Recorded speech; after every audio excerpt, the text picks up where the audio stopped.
எல்லோருக்கும் காலை வணக்கம். சேனலை பார்த்துட்டு இருக்க எல்லாருக்கும் ஒரு kind request, please share and subscribe the channel.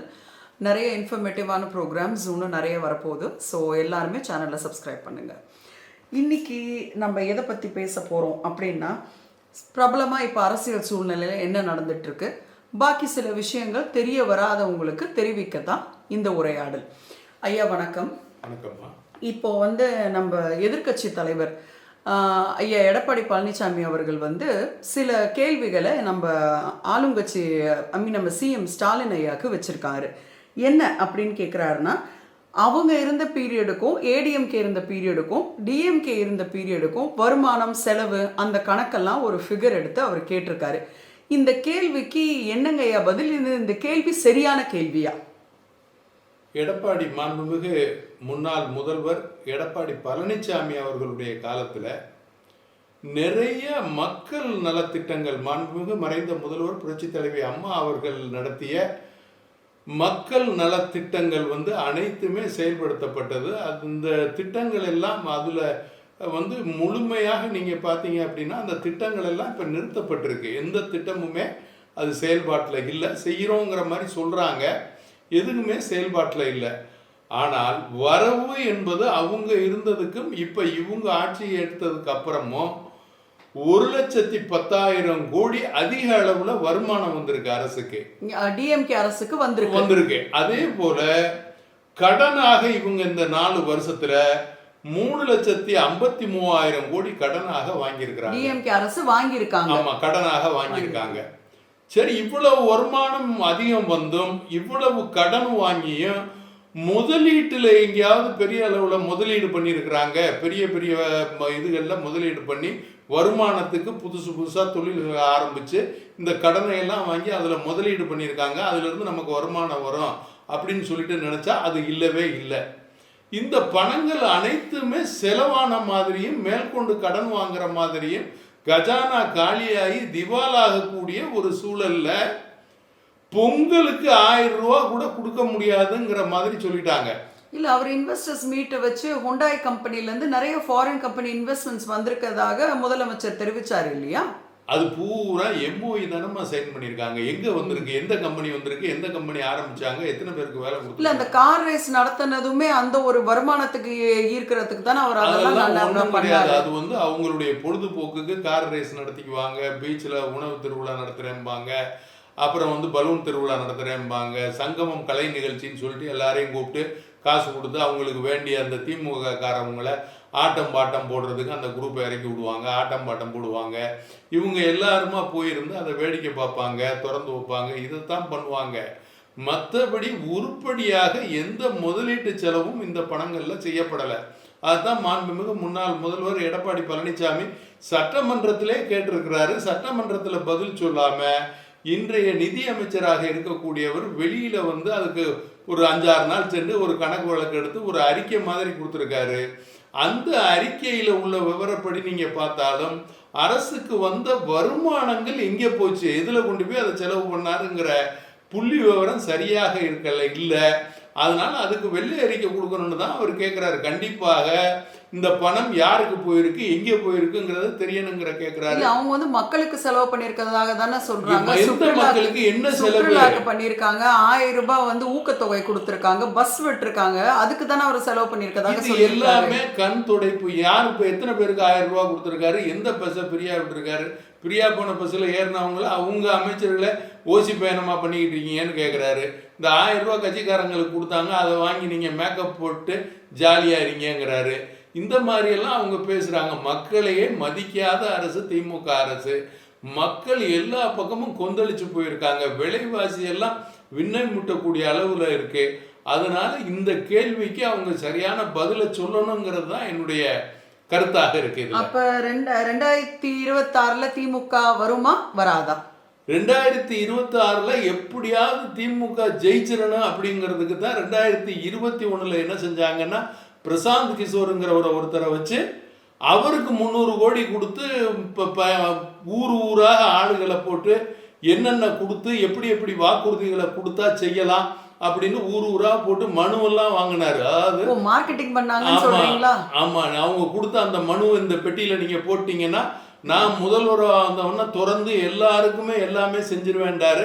அந்த மனு போட்டியெல்லாம் இப்போ எங்கே போச்சுன்னே தெரியல. அதை அந்த சாவியை தூக்கி கடலில் எறிஞ்சிட்டாங்களா என்னங்கிறதே தெரியல. அந்த மனு எவ்வளவோ மனு லட்சக்கணக்கில் வாங்கினாங்க. அதே மாதிரி ஊர் ஊராக போட்டு போய் கிராமம் கிராமமாக உட்காந்து மக்கள்கிட்ட எல்லாம் பேசினார். ஜமக்காலாம் விரித்து அதில் உட்காந்து மக்களை எல்லாம் கூப்பிட்டு இன்றைய முதல்வர் மு க ஸ்டாலின் அவர்கள் பேசினார். அவங்க கொடுத்த எந்த வாக்குறுதியுமே செயல்படுத்தப்படலை, எதுவுமே நடைமுறைக்கு வரலையே. வந்ததுமே இந்த 4 ஆண்டுகளில் 3,53,000 ரூபா கடனும் அதிக வரி சுமையாக வரியாக பெற்றது 1,10,10,000 கோடி வருமானமும் வந்திருக்கு. இந்த பணங்கள் எல்லாம் எங்கே போயிருக்கு? மத்திய அரசு கொடுத்த பணத்தினுடைய அந்த செலவினங்களை கூட சரியாக ஜிஎஸ்டி பணம் வரலன்னு தானே துணை முதலமைச்சரும் சொன்னார். அது லேட்டா எங்களுக்கு கொடுக்கப்பட்டதுன்னு தான் துணை முதலமைச்சரும் சொன்னார். எதுக்கு எடுத்தாலும் மத்திய அரசை குற்றம் சொல்லிக்கிட்டே இவங்க போய்கிட்டே இருக்கிறாங்க. எந்த விஷயத்தை நீங்க பார்த்தாலும் சரி, முதல்ல இவங்க நீட்டை நாங்க வந்தவொடனே ஒரே கையெழுத்துட்டாங்க. அப்ப தெரியாதா? ஆமா, எனக்கு வழி தெரியும், அந்த ரகசியம் எங்களுக்கு தெரியலாம் சொன்னாங்கல்ல. அது என்ன ஆச்சு? ஏன் நீட்டு ஒரு கையெழுத்து போட்டு அதை முடிக்க முடியல? இப்ப சொல்றாங்க மத்திய அரசு கிட்ட தான் இருக்குங்கிறாங்க. அதே மாதிரி நீங்கள் பார்த்தீங்கன்னா யூனிவர்சிட்டியில் பூரா 4,000 பேர் 5,000 பேர் ப்ரொஃபஸர்களுக்கு போடாமல் இருக்குது. அதே மாதிரி யூனிவர்சிட்டிகளெலாம் கண்ட்ரோல் இல்லாமல் இருக்குது. எதை கேட்டாலும் அவங்க கவர்னர் பார்த்துக்கிறேன்னு கவர்னர் சேரணுங்கிறாங்க. இப்போ கவர்னர் வேணாண்டு வேற பேசுகிறாங்க. இப்படி மாறி மாறி முன்னுக்கு பின்ன, அதாவது எதிர்கட்சியாக இருக்கும்போது ஒரு பேச்சு, இதே எதிர்கட்சியாக இருக்கும்போது 4 வழி சாலைகள் போடுறதுக்கெல்லாம் எதிர்ப்பு தெரிவித்து போராட்டம் பண்ணது மு க ஸ்டாலினுடைய தலைமையிலான திமுக. இந்த பரந்தூர் விமான நிலையத்துக்கும் எதிர்ப்பு தெரிவித்தது திமுக. இன்னைக்கு பரந்தூர் விமான நிலையத்துக்கு இடம் எடுக்கணுங்கிறதுக்கு அந்த ஆர்டரை ஃபுல்ஃபில் பண்ணணும். மத்திய அரசு மாநில அரசும் சேர்ந்து அதை செயல்படுத்துது. இதை நீங்க பாத்தீங்க அப்படின்னு சொன்னா இருக்கிற எல்லா தலைவர்களும் போய் பரந்தூர் விவசாய மக்களை சந்திக்கிறாங்க. சந்திச்சுட்டு நாங்க உங்களுக்கு ஆதரவு, நாங்க உங்களுக்கு என்ன ஆதரவு கொடுத்து என்ன பண்ண போக முடியும்? ஆண்டிகள் கூடி மடம் கட்டுன கதை தான். இவங்க எல்லாருமா சேர்ந்து என்ன செய்ய முடியும்? அவங்கள போய் அங்கே போய் பார்த்து பேசிட்டு அன்னைக்கு 2 நாளைக்கு இவங்களுடைய நியூஸ் போகும், அவ்வளவுதான். வேற எதுவுமே இவங்க செய்ய முடியாது. அதுல யாருக்காவது விவரம் சொல்ல முடியுதான்னா ஒரு விவரமும் சொல்ல முடியல. சென்னையில் ஏர்போர்ட்டு இப்போ ரொம்ப அவசியமாண்டா அவசியம் இல்லை. என்ன காரணம்? 1000 ஃப்ளைட் ஒரு நாளைக்கு இறங்கக்கூடிய அளவுக்கு 2 ரன்வே இருக்கு. 300 ஃப்ளைட்டு தான் ஒரு நாளைக்கு இறங்குது நம்ம ஊர்ல, சென்னை டெர்மினல்ல. ஆமா, இப்பவும் 1000 ஃப்ளைட் இறங்குற அளவுக்கு இடத்த வச்சு இன்னும் ஒரு 10 வருஷத்துக்கு ஏர்போர்ட்டுக்கு விரிவாக்கம் அவசியமே இல்லை. சரி, அப்படியே அவசியப்படுத்திருந்தாலும் ஏர்போர்ட்டுக்கு பக்கத்திலேயே ஆர்மி அகாடமின்னு சொல்லிட்டு வச்சிருக்காங்க. பக்கத்திலேயே வச்சிருக்காங்க. அந்த ஆர்மி அகாடமி 700 ஏக்கரோ 800 ஏக்கரோ இருக்கு, 1000 ஏக்கர் கிட்டத்தட்ட இருக்கு. அந்த ஆர்மி அகாடமியும் வேற பக்கத்துக்கு மாத்திட்டு அந்த ஒரு செவரை எடுத்து விட்டாலே போதும். இன்னும் 2 ரன்வே அங்க போடலாம். பண்ணிக்கலாம். இன்னும் ஒரு நாளைக்கு 10,000 ஃப்ளைட் இல்ல 5,000 ஃப்ளைட் இறங்குற மாதிரி கூட பண்ணிக்கலாம். இப்போதைக்கு எக்ஸ்பான்ஷன் அவசியப்படாது. விவசாய நிலத்தை போய் இப்ப எடுக்க வேண்டிய அவசியம் என்னங்க இருக்கு? இங்க விளைபொருள் உற்பத்தி இல்லாம இருக்கு. எல்லா விலையும் ஏறி போயிருக்கு. அரிசி விலையில இருந்து பருப்பு விலையில இருந்து தானிய விலைகள் பூரா ஏறி போயிருக்கு. மக்கள் சாப்பிட முடியல. விலைவாசி 5,000 இருக்கு. உற்பத்தியே கிடையாது. இந்த நேரத்தில் விவசாய பொருள்களை எல்லாத்துக்குமே நீங்கள் விவசாய நிலங்களை எல்லாம் இந்த மாதிரி நாங்கள் டெவலப் பண்ணுறோம்னு சொல்லிட்டு எடுத்து தரிசு நிலம் ஆக்கிக்கினீங்கன்னா என்ன அர்த்தம்? அதே நேரத்தில் இன்னொரு விஷயமும் கேள்விப்படுறோம். முதலமைச்சருடைய குடும்பத்தார அதுக்கு பக்கத்தில் உள்ள இந்த உளுந்தைங்கிற ஏரியாவில் 250 ஏக்கர் நிலம் வாங்கி வச்சிருக்காங்க. அதனாலதான் அந்த இடத்தை எடுத்து அவங்க டெவலப் பண்ண பாக்குறாங்கன்னு ஒரு செய்தியும் பரவலாக அவங்க லேண்டுக்கு கனெக்ஷனுக்கு தான் ஏர்போர்ட் பண்றாங்கங்கிற ஒரு செய்தியும் பரவலாக இருக்கு. ஆகவே இது தேவையில்லாத திட்டம், இதுக்கு தேவையில்லாத விளம்பரம், இதுக்கு இங்க இருக்கிறவங்க எல்லாருமா ஓடி போய் நான் பாக்குறேன் நீ பாக்குறேன்னு பேசி என்ன பண்ண போறாங்க?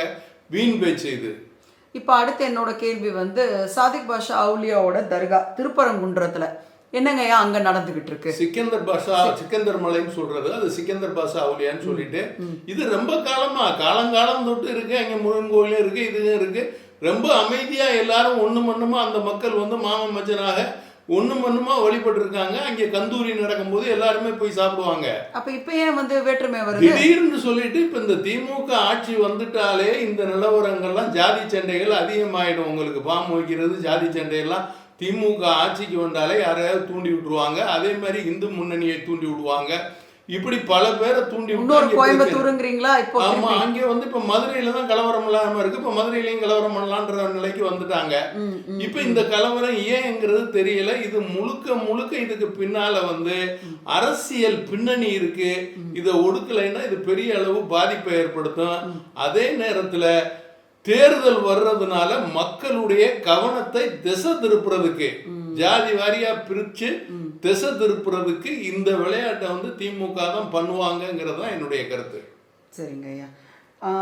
அப்போ வந்து உங்களை பொறுத்த வரைக்கும் 2026 எலெக்ஷனு திமுகவா அதிமுகவா? என்னோட கடைசி கேள்வி திருப்பி அதே கேள்விதான். அதாவது இவங்க திமுகவை பொறுத்தவரையும் என்ன அப்படின்னு கேட்டீங்கன்னா, எக்கச்சக்கமாக பணத்தை சம்பாரிச்சு வச்சிருக்காங்க. பல லட்சம் கோடி திமுகவில் இருக்கிறவங்க எல்லாருமே அமைச்சர் பெருமக்களும் சரி, மாவட்ட செயலாளர் பல ஆண்டு காலமா இருக்காங்க.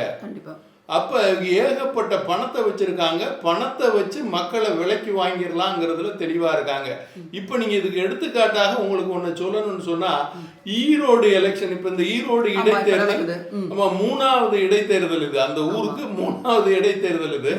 இந்த 3 இடைத்தேர்தல்ல நீங்க பாத்தீங்கன்னா யாருமே நிக்க முடியாத அளவுக்கு ஆகிப்போச்சு. இப்ப அதிமுக போன்ற பெரிய எதிர்கட்சிகள், புரட்சி தலைவர் எம்ஜிஆர், புரட்சி தலைவி அம்மா அவர்கள் இரட்டை இலை சின்னத்தை கொண்டு வந்து மக்கள் மத்தியில இடம்பெற்ற ஒரு இயக்கம். அந்த இயக்கமே இதுல வேணாம், நம்ம போட்டியிட வேணாம்னு சொல்லிட்டு சொல்றாங்க. என்ன காரணம் அப்படின்னு கேட்டீங்கன்னா, எல்லா மக்களையும் கொண்டு போய் பட்டியலில் அடைக்கிற, ஆடு மாடுகளை பட்டியலில் அடைக்கிற மாதிரி பட்டியலில் அடைச்சு இவங்க எலெக்ஷனை சந்திச்சாங்க கடந்த முறையெல்லாம். நேர்மையா நடக்காது, கண்டிப்பாக நடக்காது. அப்ப இதை தான் அவங்க முழுக்க முழுக்க நம்புறாங்க. வரப்போற தேர்தலில் கூட இதே தான் நடக்கும். எங்கேயுமே அவங்க யாரையுமே ஃப்ரீயா விட மாட்டாங்க. மக்களை எல்லாரையும் அவங்க கண்ட்ரோல்ல கொண்டு வந்துருவாங்க. அவங்களுக்கு வேண்டிய அளவுக்கு பணத்தை கொடுத்து விலைக்கு வாங்கிடலாங்கிற தைரியத்துல திமுக இருக்கு. ஆனா மக்கள் விழிப்புணர்வோடு இருக்கிறாங்க. மக்களுக்கு இப்ப வந்து உடனேக்கு உடனே எல்லாரு கையிலையும் வந்து போன் இருக்கு. எல்லாருக்கும் உலகத்துல நடக்கிற நியூஸ் பூரா உடனேக்கு உடனே தெரியுது. ஆகவே கண்டிப்பாக மக்களுக்கு இது தெரியும். 2026ல அதிமுக ஆட்சி மாண்புமிகு முன்னாள் முதல்வர் எடப்பாடியார் தலைமையில அமைவது உறுதிங்கிறது மக்கள் முடிவெடுத்துட்டாங்க. கண்டிப்பாக ஆட்சி மாற்றம் வரும். அப்ப வாரிசு அரசியல் வந்து ஒளியுங்கிறீங்களா? கண்டிப்பாக வாரிசு அரசியல் வராது. நீங்க இந்த வாரிசு அரசியல்னு கேட்கும் போதுதான் ஒரு விஷயம் எனக்கு ஞாபகத்துக்கு வருது. அமெரிக்க அதிபராக பதவி ஏற்றிருக்க டொனால்ட் ட்ரம்புடைய 4 மகன்களும் 1 மகளும் அந்த பதவி ஏற்புல இங்க கலந்துருக்கிறாங்க. அவர் வந்ததோடைய என்னுடைய நல்ல நண்பர் மோடி, ஆனா இந்தியாவுக்கு தான் ஆப்பு வைப்பேன்னு சொல்லிட்டு 7 லட்சம் பேர் இங்க இந்தியாவில இருந்து போனவங்களை வெளியேற்றுறதுக்கு ஏற்பாடு பண்ணிக்கிட்டு இருக்காரு. அதுல 18,000 பேர் ஃபைனல் லிஸ்ட்டுக்கு கொண்டு வந்துருவேன்னு சொல்லியிருக்காரு. 18,000 பேரை வெளியேற்ற போறாரு. அதே மாதிரி இங்க இருந்து போன இந்தியர்கள் எல்லாம் பெரும்பாலும் அங்கேயே குடும்பத்தோட தங்கியிருந்தா, அங்கேயே குழந்தை பார்த்துட்டா எங்களுக்கு கிரீன் கார்டு கிடைச்சிரும் என் பிள்ளைக்கு அப்படின்னு இந்த கிரீன் கார்டு சிஸ்டத்தையே, அந்த சட்டத்தையே அபாலிஷ் பண்ண போறேன் அப்படின்னு சொல்லிட்டு கையெழுத்து போட்டிருக்காரு. அதையும் தாண்டி இந்த பிரிக் நாடுகள், இந்த 10 நாடுகள், அதாவது ஜெர்மன், ஸ்பெயின், இத்தாலி, இந்த மாதிரி உள்ள நாடுகள்லாம் சேர்ந்து பிரிக்னு சொல்லிட்டு இந்த 10 நாடுகள் சேர்ந்து ஒரு அமைப்பை ஏற்படுத்தி இருக்காங்க. அவங்க சொந்த பணத்திலேயே வந்து அவங்களுடைய வரவு செலவுகளை நடத்திக்கலாம், அவங்கவுங்க பணத்திலேங்கிற ஏற்பாடை பண்றாங்க. டாலர் இல்லாத அந்நிய செலாவணியை கொண்டு வர்றதுக்கு அவங்க முடிவு எடுக்கிறாங்க. இப்ப இந்த டாலர் இல்லாத அந்நிய செலாவணியை நீங்க பண்ணுனீங்கன்னு சொன்னா 100% உங்களுடைய பொருட்களுக்கெல்லாம் நான் வரி போடுவேன்னு சொல்லிட்டு உடனே மிரட்டி நேற்று கையெழுத்து போட்டார். அதாவது அமெரிக்காவுடைய அராஜகம், அமெரிக்காவுடைய பெரிய அண்ணன் போக்கு, எல்லாரையும் மிரட்டுறது, உலகத்திலேயே நாங்க தான் எதையும் செய்ய முடிஞ்சவங்கிற பேச்சு பேசுறது, இதை வந்து யாருமே வந்து எதிர்க்க முடியுமா? இந்த 10 நாடுகள், இந்த பிரிக்ல இருக்க 10 நாடுகள் எதிர்த்து செயல்பட முடியுமா அப்படிங்கிறது தான் இப்ப கேள்விக்குறியா இருக்கு. அப்படி எதிர்த்து செயல்பட்டுட்டா இந்தியா போன்ற நாடுகள் அதாவது உலகத்திலேயே 1வது இடத்துக்கு வர்றதுக்கு வாய்ப்பு இருக்கு. நம்ம மக்கள், படித்த மக்கள், உழைப்பாளி மக்கள், தொழில் செய்ய தகுதியாக இருக்காங்க. இதை இன்றைய மத்திய அரசு வெளிநாட்டு கொள்கை மூலமாக நிவர்த்தி செய்ய வேண்டும் என்பதுதான் எங்களுடைய வேண்டுகோள். ரொம்ப நன்றிங்க உங்க கருத்தை எங்களோட பகிர்ந்ததுக்கு.